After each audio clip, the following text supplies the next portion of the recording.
Good morning students, मैं अनुराग मिश्रा आज class 7 के हिस्ट्री के टॉपिक पे फर्स्ट चैप्टर मिडिवल इंडिया के आखिरी हिस्से यानी सीरीज के हम लोग चौथे हिस्से पे आ गए हैं, जो इस चैप्टर को अब यहाँ पे कंप्लीट हो जाएगा इस वीडियो के बाद से। आज के टॉपिक में हम बात करेंगे क्रोनिकल्स यानी हम इसको सामान्य शब्दों में समझने की कोशिश कर रहे हैं तो ये एक ऐसे रिटन रिकॉर्ड्स होते हैं जो हमको किसी पीरियड के बारे में कुछ महत्वपूर्ण जानकारियां सीक्वेंस वाइज देते हैं। हिस्ट्री को तो हम ऐसे भी पढ़ सकते हैं, ये घटना ऐसे हुई, ये घटना ऐसे हुई, हम सब पढ़ लें, लेकिन घटनाक्रम का सही उद्देश्य यही होता है हिस्ट्री पढ़ने का कि हम उसको सीक्वेंसली पढ़ें। क्रॉनिकल्स का हमारे इतिहास को स्टडी करने में सबसे महत्वपूर्ण उपयोग है। वो इस वजह से भी है क्योंकि ये हमको सही सटीक जानकारी देती है, एक सीक्वेंस, एक श्रृंखला क्रम में। क्योंकि जब तक बातें श्रृंखला क्रम वाली ना हो हमको कोई बात समझ में नहीं आती है। फॉर एग्जाम्पल, यदि आप स्टूडेंट्स कभी कोई सिनेमा, कोई सीरियल देखते हैं तो उसको जो प्रोड्यूसर और डायरेक्टर है लास्ट के सीन को पहले नहीं दिखाता है या बीच के सीन को पहले नहीं दिखाता है, सीक्वेंस वाइज कहानी चलती है, तो कि हमको समझ में आएगा कि ये कहानी किस तरीके से घटनाक्रम में घटित हो रही है। ठीक उसी तरीके से क्रॉनिकल्स जो ऑर्डर होते हैं यह एक रिटन रिकॉर्ड होता है।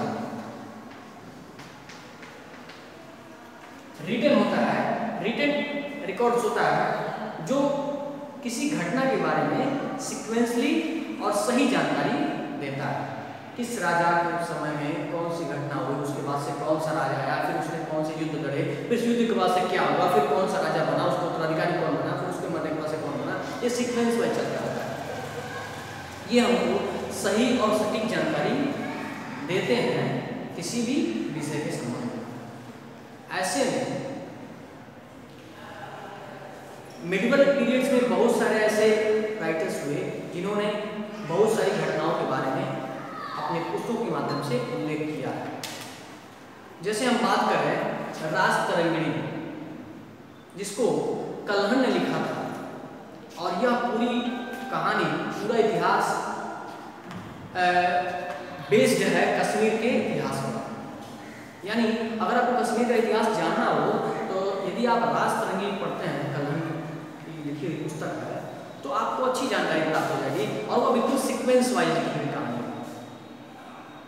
ऐसे तारिके फिरोज और बहुत सारे ऐसे पुस्तकें हैं जिनको लिखा गया इतिहास में सिर्फ सीक्वेंस वाइज जानकारी देने के लिए। उसी क्रम में हम एक टॉपिक पे आते हैं जो सही और अच्छी जानकारी हमको देती है। पहला होता है ऑटोबायोग्राफी और दूसरा होता है बायोग्राफी। ये ऑटो शब्द जुड़ के आता है, यानी यह आत्मकथा जुड़ा है, आत्मकथा और जीवनी। स्टूडेंट्स, जीवनी और आत्मकथा के विषय में थोड़ा यहाँ संक्षेप में आपको बताना चाहूँगा। आत्मकथा वह पुस्तक होती है जिसको व्यक्ति स्वयं लिखता है, अपने जीवन से संबंधित वह स्वयं की बातों को लिखता है। हो सकता है जो व्यक्ति अपने जीवन के बारे में स्वयं लिखे उसमें कुछ बातें नकारात्मक नहीं भी हो, सभी बातें वह लिपि पुती भी कह सकता है, लेकिन ऐसे संदर्भ में बायोग्राफी जो है बिल्कुल डिफरेंट होता है।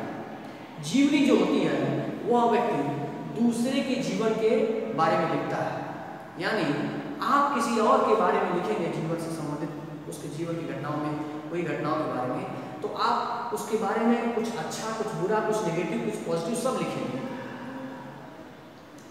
आत्मकथा और जीवनी में यही बेसिक डिफरेंस है कि वह अपने द्वारा लिखा जाता है आत्मकथा, और जीवनी दूसरा को लिखता है। फिर भी हम आत्मकथा के बारे में एक छोटा सा एग्जाम्पल लेंगे, बाबरनामा, जिसको स्वयं बाबर ने लिखा है। उसने उस पुस्तक के माध्यम से अपने जीवन से के बारे में बताया किस प्रकार उसने अपने जीवन को आगे बढ़ते हुए और फिर गिरते हुए देखा। कौन कौन से राज्य उसने किस किस युद्ध में जीते और फिर किस प्रकार उसकी मृत्यु तो नहीं बारे में उसमें उल्लेख है, लेकिन किस प्रकार से कौन कौन से राजाओं से उसके संधि हुए और किस राजा के बारे में क्या सोचता था, कैसे उसने समाज को और अपने राजनीतिक जीवन को चलाया। इसमें बायोग्राफी की बात कर रहे हैं तो एक बहुत ही महत्वपूर्ण बायोग्राफी है राजपूतों के विषय में, यानी हम बात कर रहे हैं पृथ्वीराज चौहान के बारे में। पृथ्वीराज चौहान जो एक बहुत ही प्रतापी राजा हुआ करते थे, उनके जीवन के विषय में लिखा है चांद बरदाई ने, जिसका नाम है पृथ्वीराज राजपूत। बहुत ही महत्वपूर्ण पुस्तक है, उनके जीवन संबंधित घटनाओं के बारे में सही जानकारी मिल जाती है यहाँ से। और बहुत सारे एग्जाम्पल हैं, जैसे हुमायूंनामा रिटन बाय लिखा गया है गुलबदन बेगम के बारे में, अकबरनामा लिखा गया है अब्दुल फजल के द्वारा। ऐसे बहुत सारे महत्वपूर्ण जानकारियाँ हमको इन टेक्निकल ऑर्डर्स के माध्यम से जानकारी हो जाती है।